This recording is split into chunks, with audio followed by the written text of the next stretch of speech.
Welcome to Chat With Me on the Side. Today, we're... I didn't know that was a song. There's always a song. I always do everything sing-songy. We have an awesome guest. Do you see who I have with me? No, not you, honey, that one. That's what I thought. No. We have Ali Flores. That's me. You lied. In the house. Hello. Thank you so much for being here. Thanks for letting me come out. I get a mug. I'm excited. Don't tell people you get to keep them. Everybody's going to want to be a guest. I don't get a mug. We're good. He gets to keep the mug. I got to give them something for being here, right? Yes. It's the only way. Come. Obviously. Come to me. I give you mug. Does it work? I don't know. Let's see. Do you work? Hey! Oh my God, that's vodka. It's great. It's the only way we can get through this show. Sweet. Ali is an incredible guy. He is an actor. Yes. You have to say it like that. An actor. He is a comedian. Mm-hmm. He is a podcaster. Mm-hmm. And he is a single dad. Yes. Done. We're done. We're done. We're That was my Wikipedia page. And thank you for right there. watching. Sweet. Thanks for the mug. So what did you start first? Acting, comedy? Acting. Well, gosh, I mean, officially acting, but Yeah. comedy probably, because I grew up in a very small migrant farm working town in South Florida called Immokalee, Florida. Don't bother looking it up. You won't find it. You can't spell it? No. It's spelled I-M-M-O-K-A-L-E-E. And I used to say, I'm okay, Ali. Is that how you spell it? What? I know. Creative. And it's down by Naples and Fort Myers in South Florida. And by the time, let's say 9th grade, high school, okay? At By the that time you point, could read? Yeah. Okay. I was not 5 foot yet. I had not broken 100 pounds yet.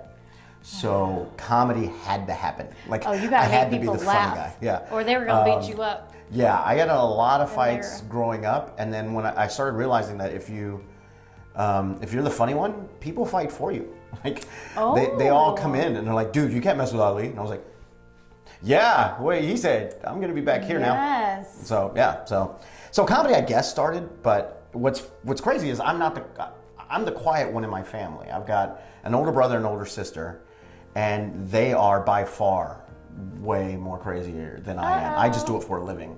He just gets paid for it. Yeah, my brother's he's just a D-bag. I don't know, can I cuss on this thing? I don't know. You can do whatever you want. Okay, he's an asshole, he's a douchebag. But he's funny. And then my sister's the dirtiest person you'll ever meet on the planet.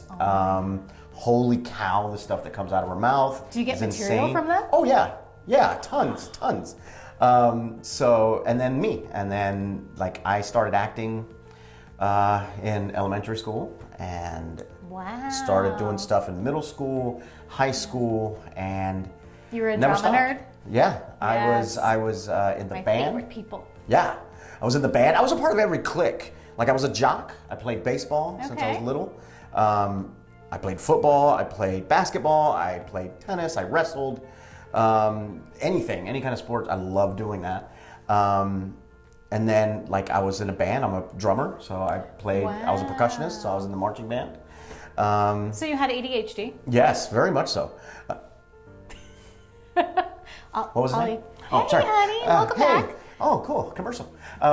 So I did all that stuff, and when I got out of college, or I got out of high school, went to another big metropolis known as Marianna, Florida, to play baseball.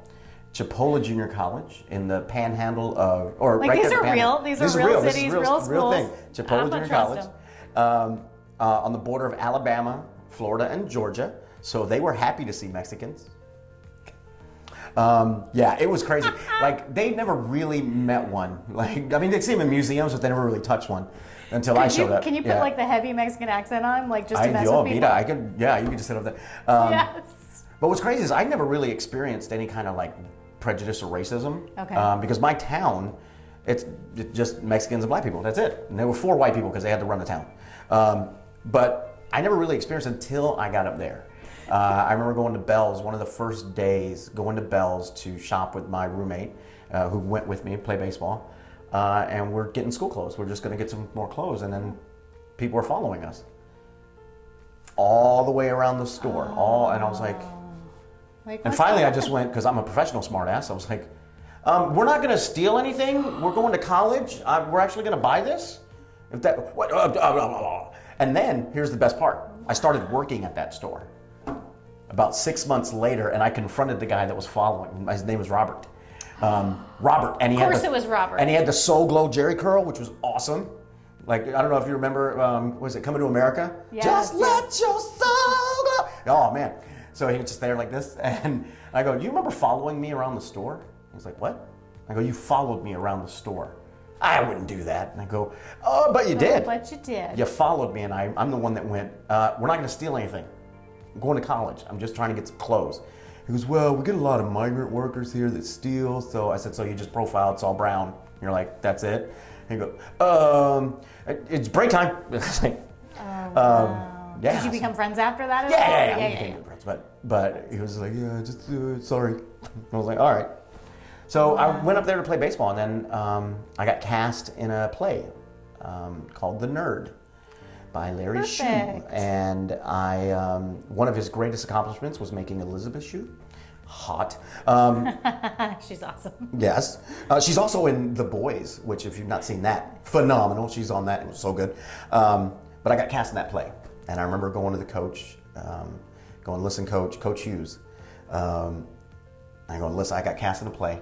Rehearsals are going to maybe interfere with some practices. I don't know." And he goes, "Well, what do you want to do? What's your passion?" He goes, "Both. I've done baseball and act since 6 years old. I mean, really, I've done them both." He goes, "All right, let's look at it. You're 5'0". You got no power. You got a decent bat, but there's no power to it. You're slow.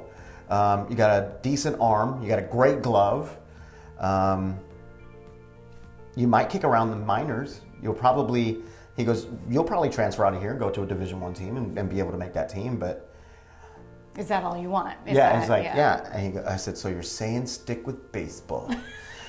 And he goes, so then that was the end. That was the end of my collegiate baseball career. Wow. And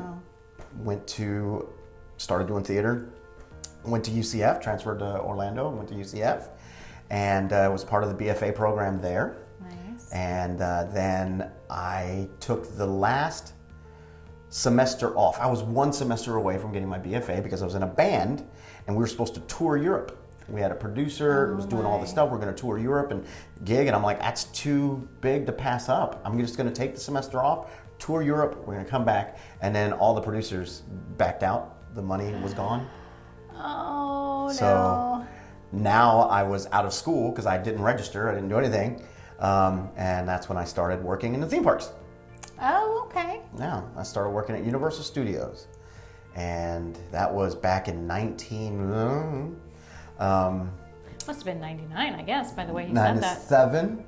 97, oh man. So back in 97, I started working at Universal Studios. I worked at Nickelodeon. I did the Hurricane Xena show. I did Poseidon's Fury. I walked stilts. I did Wolverine many, many pounds ago when I was in shape. Best story from that gig, I called in fat one day because you had to wear yellow spandex. And I was fighting for the contract. I was working out every day. I was, eating well. And I remember the day before they handed out contracts, the director goes, "There's something weird with your costume right here on the shoulder, so we're going to give the contract to Robert." I go, "This can be fixed. This can be," and he was a bigger guy, so it fills that out. I'm like, "Really?" So then donuts. Aww, I'm like, "Screw this." That helped. So I was like, "Screw it." So I started doing other shows, and they called me in for a special event, and it was probably like 2 months later. Okay. And they're like, "You want to do an event?" And I go, "Yeah, I'll do an event." "When?" And they're like, "In a couple weeks." I said, "All right, yeah." And the night before, I'm like, there's no way. There's no way I'm going to put on yellow spandex and on this. Are you kidding me? And so I called in. I said, "Hey, this is Ollie Flores calling in to Wolverine. I will be calling in fat." So there you go. So then the stage manager calls me and she goes, "Did you seriously call in fat?" I go, "Yeah. There's no way you were getting this fat Mexican in yellow spandex right now. No, I'm not going to be the pudgy Wolverine." Like I was like, the only way I'll do it is if you allow me to go out there and play up the fat, just going, "What's up, kids? How's it going? Yeah, we don't do crunches here at Professor Xavier." Yeah, I don't think Universal's going for that. I told him if he's not going to run, I'm not doing crunches. So They wouldn't do that. So. Oh, wow. So that's how I started. Then I started doing film and television and got yourself commercials. An agent Got my agent, and I've been doing that ever since. Awesome. And that was the right path for you. Oh yeah, obviously. There's nothing I knew at an early age this is what I was going to do for the rest of my life, was I was going to be an actor. Or I was going to perform somehow. When I started doing stand-up, I actually tried it the first time in '92 in junior college. A buddy of mine who was in plays with me said, let's, Jason Bennett, if you're listening or watching, he goes, let's go out and there was a competition at Coconuts in Panama City. And if you could last 5 minutes, they gave you like $107 because it was 107.1 was nice. Radio station, so it was like 107. So we basically did two-person sketches. Yeah. Like, and I remember one of the bits that we did was cooking with Bubba Rodriguez. And so he was a southern Hispanic, and he'd sit there and go, "My name is Bubba Rodriguez, and this here's Paco." And I was down on my knees, and "Hola, ¿cómo estás?" So we just did that kind of thing, and he decided we won. So a couple weeks later, he goes, "What if we go one-on-one? I just want to see what it's like by myself." And I go, "Already? We're breaking up? Hall & Oates? We're done?" One experience, one and done. So he went up and got booed off the stage within the first 30 seconds. And you killed it, didn't you? And Tell me you killed it. I won. Mm-hmm. So that's Ali. Woo! And I did that, and then when I transferred to UCF, I started calling around to the clubs. I was like wondering if they had competitions. And they said, "We do, but we don't offer money. We offer you work." And I went, "Well, I'm in a BFA program. I don't have time to write. I can't do that." So I stopped doing comedy. And it wasn't until 10 years ago when I opened the American Idol show at Disney's Hollywood Studios. I met Arnie Ellis, Rainey, and Sean Klitzner. They were all opening the show with me. Okay. And they were talking stand-up. And I said, "Yeah, I did stand-up a long time ago." And I was like, "We should do a show. Let's get all four of us. We'll do a show, all four of us." And I go, "I don't, dude, it's been..." And Rainey was, he's a big, great actor, phenomenal actor out of Tampa. And so he had connections with Tampa Bay Performing Arts Center. And he goes, "Nope, I've already booked it. We got Tampa Bay Performing Arts Center. You need to get 15 minutes. No choice. It's a quad. Yeah, Here we 15 go. minutes." And I go, 15? I had 5, maybe. Like, maybe. Horrible material. So I had to work up 15 minutes, and I did. And oof, it's so bad. Was it bad? Oh, yeah. Yeah, it's not great material. I go back. I'm scared to watch it again, but I have. And I'm like, oh, it's so bad. But that's when I started. And continued, and now I'm headlining. I'll be headlining Thursday. So yeah, it's fun. It's awesome. You do a lot of great stuff. How can people find you? How can they follow you? Oh yeah, you can find me on Instagram at ComedicActor, Facebook, Ali Flores, the Comedic Actor page. You can follow me there. You can follow me on, let's see, what else is out there? What is there? I'm part of everything. Twitter, Comedic Actor. Twitter. 74, I think. I don't know. That's his age, not the year he was born. No, I mean, so mean. Strike that. What's the one social media Snap? thing? That's Snapchat. it. That's it. Snapchat. You can find me on that, Comedic Actor. He can't find it, but you can find him. No, I can't. But you can find me. Look around. Awesome. You got to follow him. We're gonna have you back because I feel like we've only done like one small part of the conversation, but it's been great. Thank you so much for being here. And thank you guys for watching. As always, take care of yourselves and don't forget to take care of each other.